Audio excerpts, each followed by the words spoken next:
is brought to you by Helix Sleep. If you're searching for a mattress that is custom for you, Helix is the perfect solution. It can be really stressful and time-consuming to wander around a mattress store, pretty much guess which one will be the right fit for you, and haul it all the way home.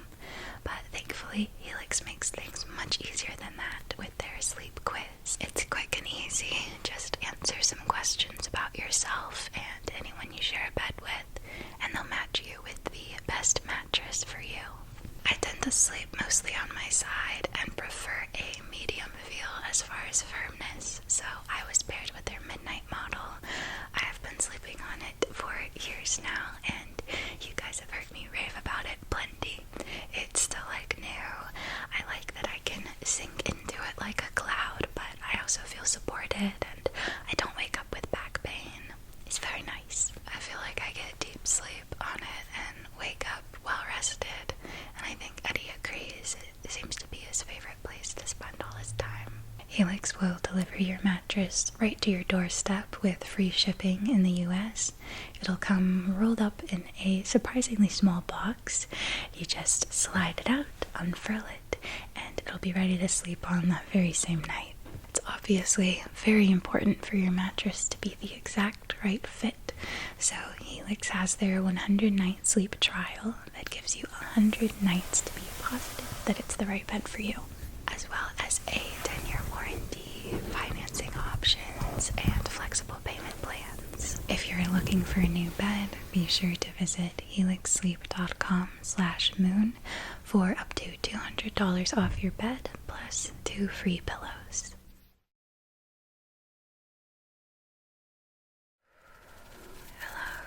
Hello. I hope that you are doing very, very, very well tonight. Tonight is going to be a ramble prompted by We're Not Really Strangers. It's a card game that is intended to help people get to know each other better.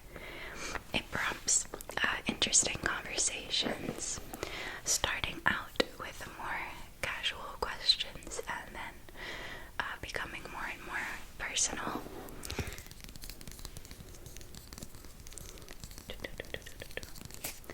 Okay, so these cards here are level 1 perception. I'm not sure what that means.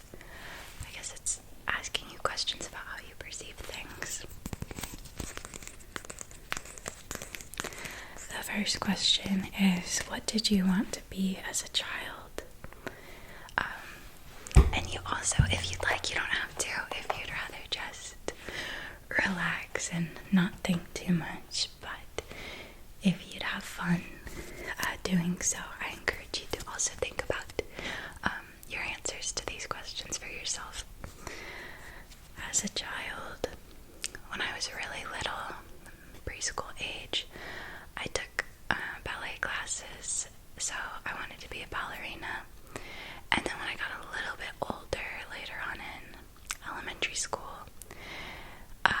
they had people with different professions come in and speak to the class.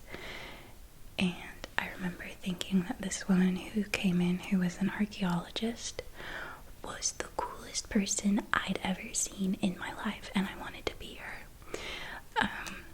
And then I honestly kind of felt the same way in college when I took an anthropology class. My teacher was a lady who was an archaeologist. She was, both a professor and worked out in the field sometimes, and would show us pictures of herself out on digs, brushing up fossils. But I don't think it's a career that I would actually, enjoy the day-to-day experience of. I think it more just aesthetically looks sick. So I think I would like to tell people I'm an archaeologist and then just have that sort of cool, intelligent, outdoorsy air about me, but I don't think I would actually enjoy being out in the heat and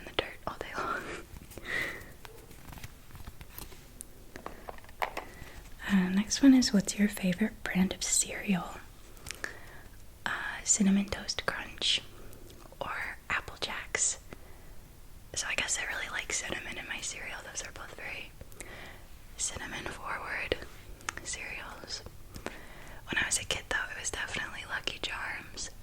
I don't remember if I even particularly enjoyed the taste, but just the different marshmallow shapes were a sight to behold for little Aaron. What is the hardest part about what you do for a living?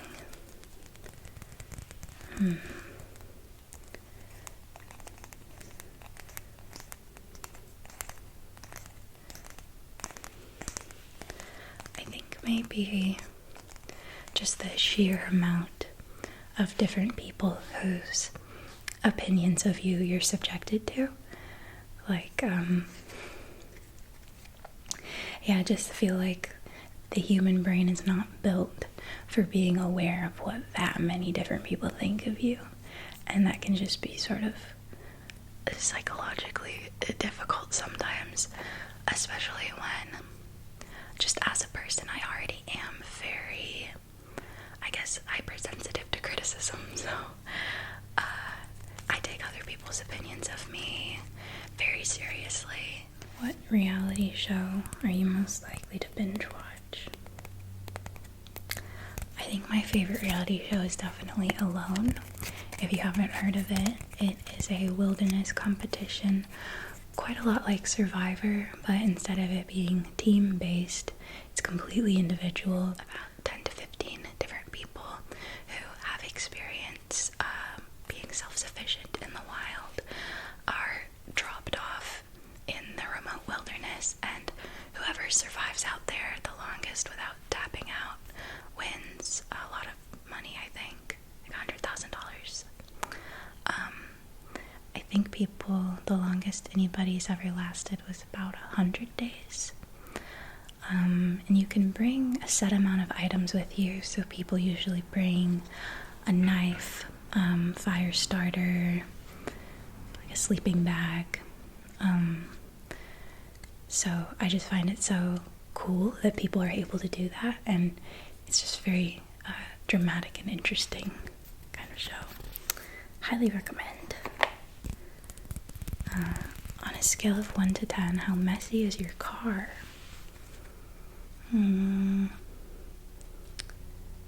Probably a 5 or a 6. I have a lot of stuff in there.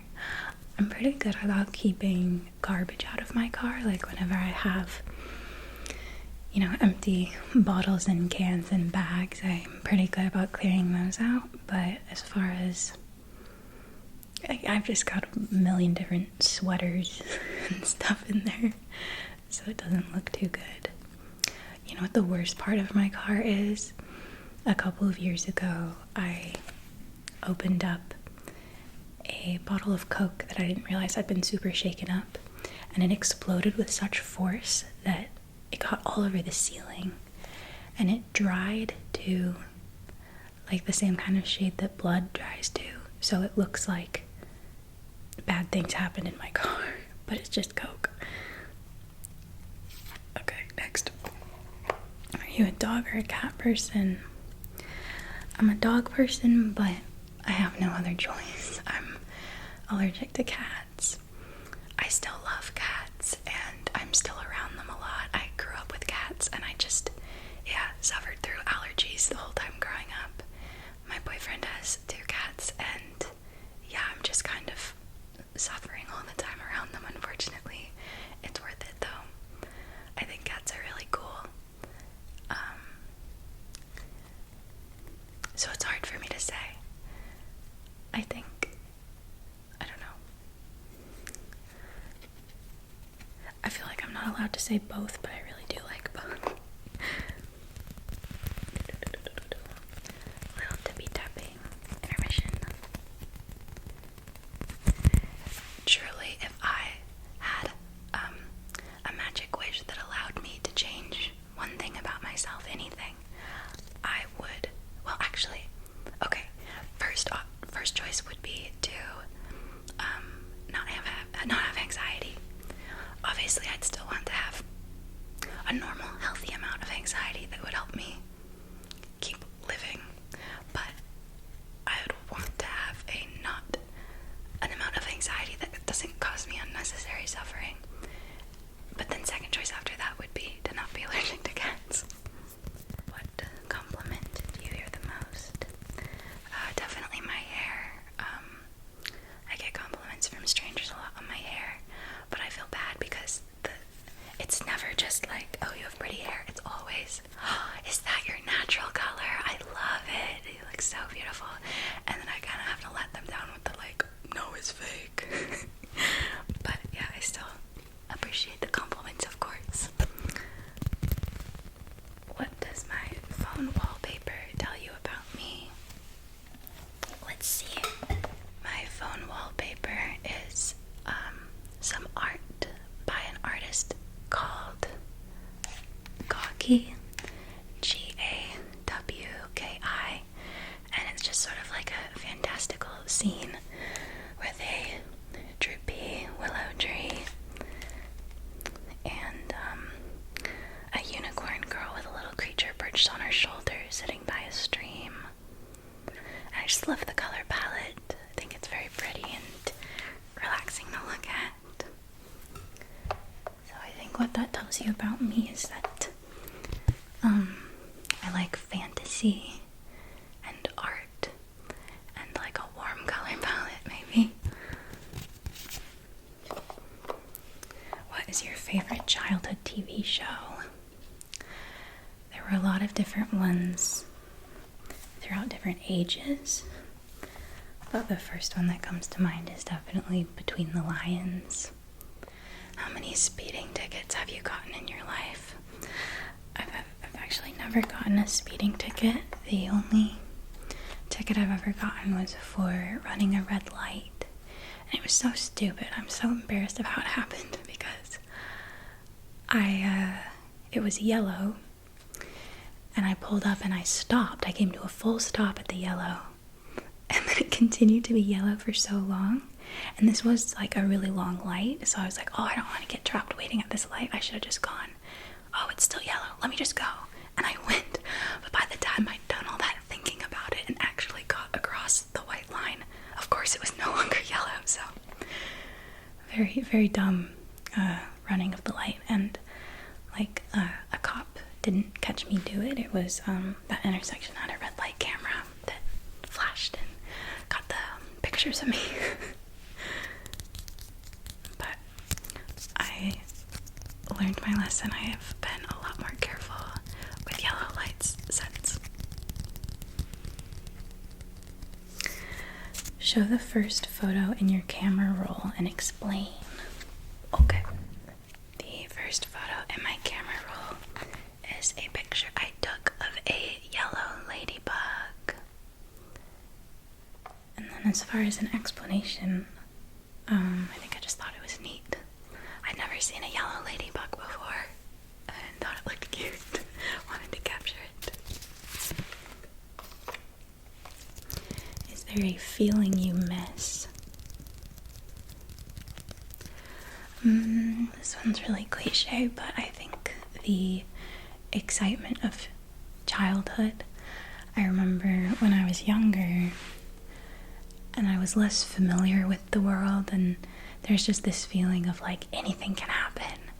So like before a field trip or before a holiday or before going to a theme park, there's just like such incredible excitement. I have no idea what's gonna happen, but it's probably gonna be really cool.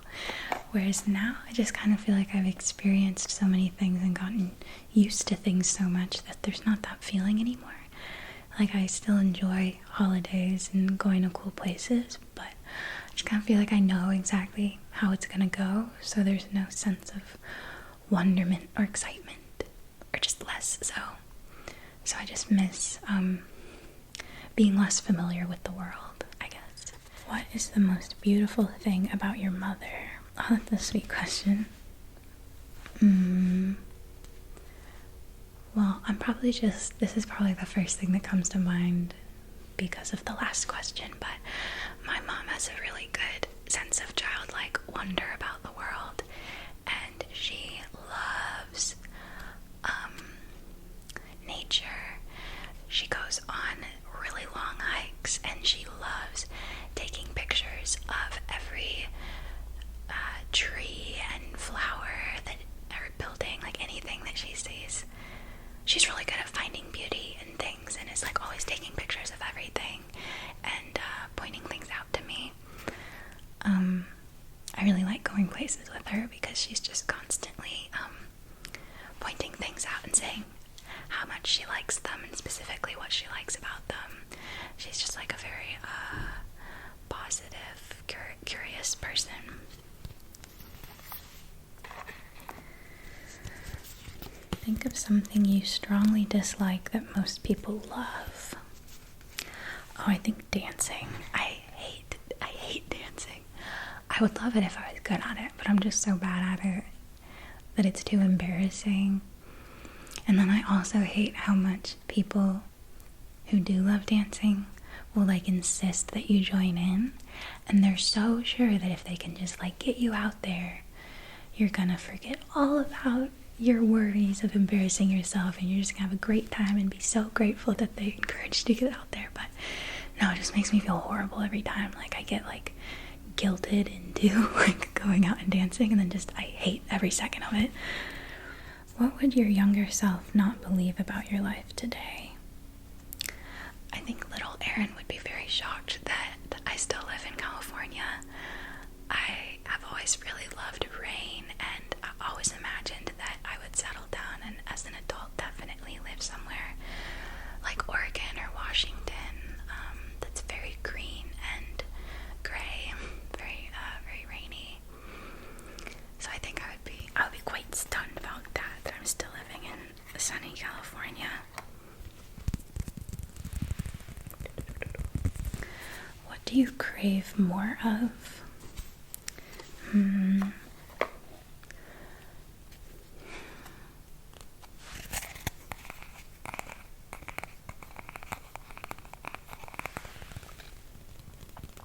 I want to spend more quality time with the friends that I do have, and then I want to find even more friends, have more connections and experiences with people. I feel kind of just like lonely and isolated and crave more connection, I think.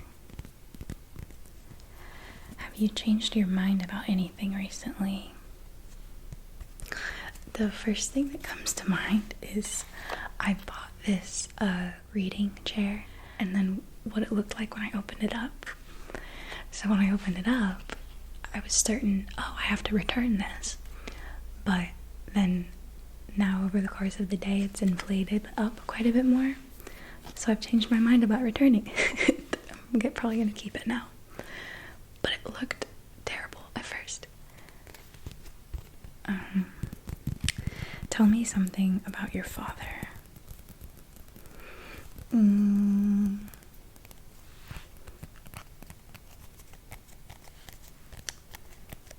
He is really into, like, I don't know how to put it. He's really interested in how things work, like how it's made. Was always on the TV growing up. That was like his favorite show to watch. And when I was in middle school for my science class, I had to do a science project. I wanted to do my presentation about landfills, how landfills work. So my dad contacted our local landfill and asked if they could give me a tour. And so my dad took me to the landfill and they gave me a tour. They let me drive around a tractor, which I thought was insane. And they like showed me all the different sections of the landfill, like what goes where, how it all works. And then he helped me make a diorama of what all of the layers of a landfill look like. Like, okay, this level is going to be this kind of dirt, and then this kind of trash, and then this kind of plastic, and just sort of like how the layers of everything underneath the ground look in a landfill. So yeah, that's the first thing that comes to mind for some reason. How would you describe the feeling of being in love in one word?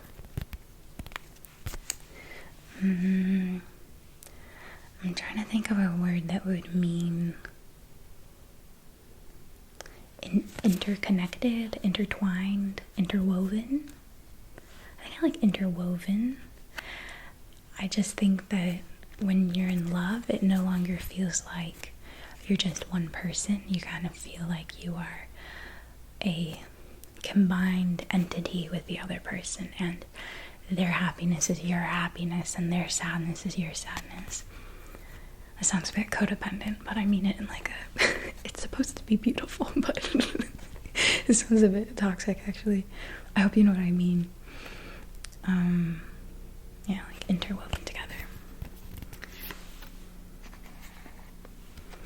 Press shuffle on your music library. Explain the first song that comes up. It is Kill vs. Maim by Grimes. Explain it. I don't know. I like Grimes.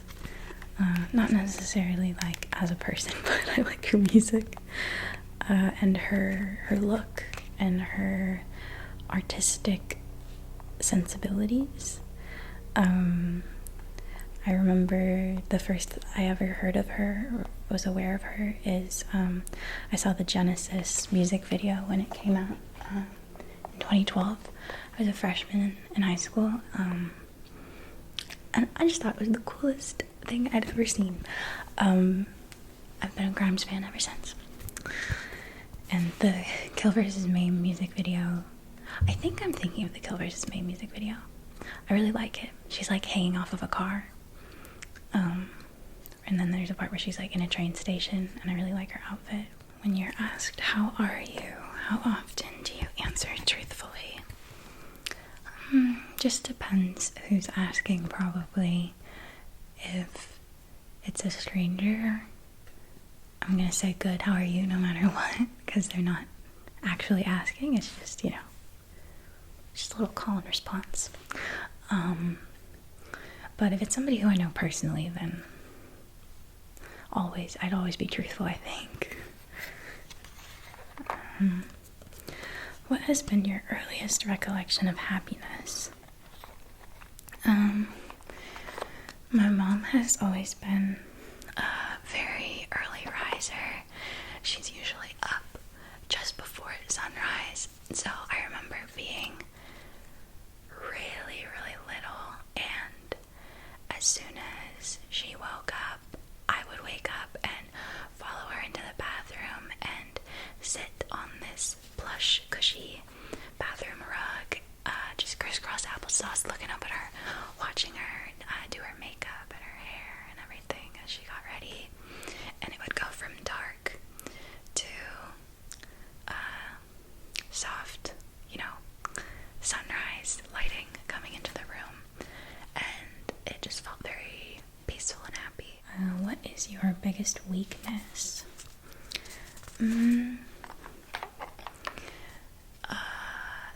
Definitely that I'm so terrified of failure that I end up just putting things off, and I'd never do a lot of things that I would really enjoy, just because I'm so scared of failure. And what's weird about it is that it's not even that I'm scared of failure itself. What I'm scared of and what I'm avoiding is the super uncomfortable feeling of the whole time I'm doing the thing, not knowing whether or not I'm gonna fail, I think. I don't know, it's weird. Like, the main thing I'm thinking of is there's just so many videos that I would love to make that I never end up making, just because I know that throughout the process of making them, I'm gonna feel so uncomfortable and terrified, not knowing if it's gonna turn out well or not. So then it just ends up never getting made, which is way worse than making it and it turning out badly. So that sucks. And then the other way that happens is with forming connections with people. I'm so terrified of trying to form a connection with someone and them not liking me or judging me, that I just never try, and then end up very lonely.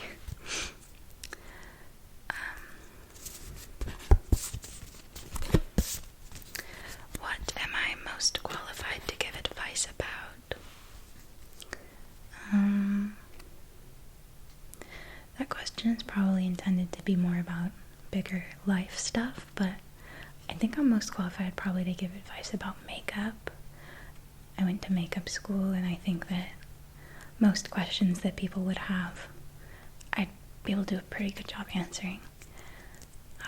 Like, if there's a certain makeup look you want to do for Halloween, I'd probably have good recommendations of which products you should use, things like that. What do you fear the most?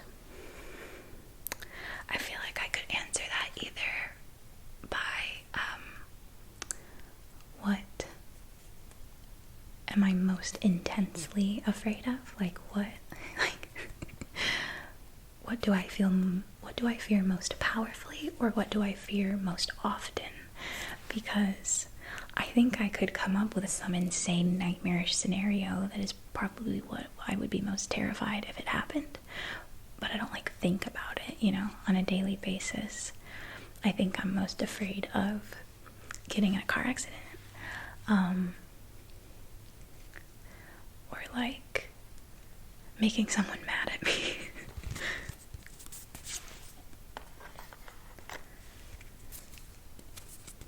Swap a song suggestion your partner may enjoy. Oh, okay. Give me a song suggestion. I'll try to give you one. Unfortunately, it won't be personalized because I don't know what kind of music you like, but I'll just tell you about a song that I've been liking lately. Let's see.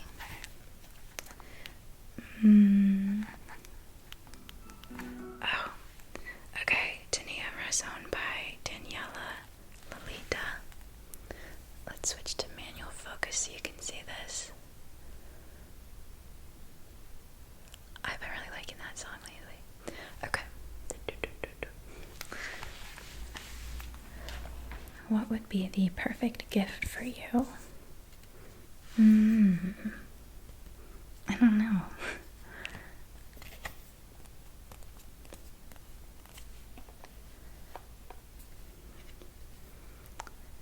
Probably like a ton of money. I'd love to just like be able to pay off my house. But more realistically, I love getting gifts that are from someone noticing something about your life that they could help you improve. Like, for example, my mailbox was really crappy and falling apart. The wooden post was sort of like rotting and broken, so my mailbox was tilted to the side and just like looked bad. So for my birthday this year, my dad came over and disposed of my old mailbox, and he took me to Home Depot and he like let me pick out a mailbox I liked, and he bought it for me. And then he did some weed whacking, dug the hole, poured the cement, installed the mailbox, put number stickers of my address on the mailbox post. And I thought that was an amazing gift because it was just really thoughtful, and I got to spend time with him throughout the process of the gift happening. And I see and use my mailbox every single day, and every single time I see it, I think about how much better it looks now and how much I appreciate him doing that for me. What superpower would you most like to have?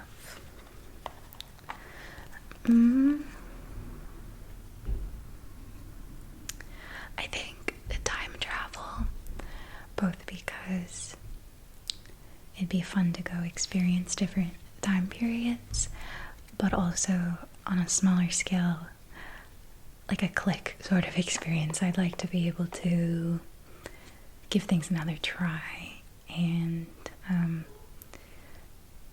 go back and redo things knowing what I know now. But I don't know, that's the superpower I find most compelling, but I'm like glad that I don't have it, because I think it would be have you ever played The Sims and really enjoyed it, and then you start using cheats, and at first it makes it a lot more fun, but then when you use cheats too much, it kind of takes all the fun out of the game and you don't even want to play anymore, because if there's no challenge or nothing bad ever happens or whatever, the game just doesn't even feel like it's worth playing. Like, what's even the point? I think if I had that superpower, that's how life would feel. So it's for the best that I don't. How does one earn your vulnerability? By being open-minded and accepting and not ever making me feel judged. I think I usually, as I'm getting to know people better, I'll open up to them a little bit, and if I feel judged by them at all, I kind of just close back up and just maintain that same level of connection.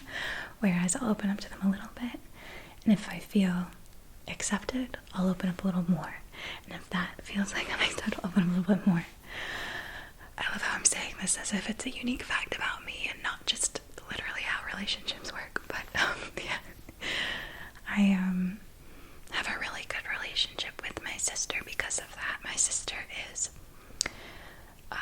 I just never feel judged by her, or like she thinks less of me for anything. So I'm completely open with her, like I'm not with anyone else. That's gonna do it for the We're Not Really Strangers questions for this video. I really hope that you enjoyed hearing my rambles, and if you chose to, I hope that you enjoyed thinking of your own answers. And please feel free to share any of your answers that you had for yourself. Feel free to share them in the comments. I'd love to read through those if you'd like to share. Alright. Thank you so much for joining me. Hope you have a wonderful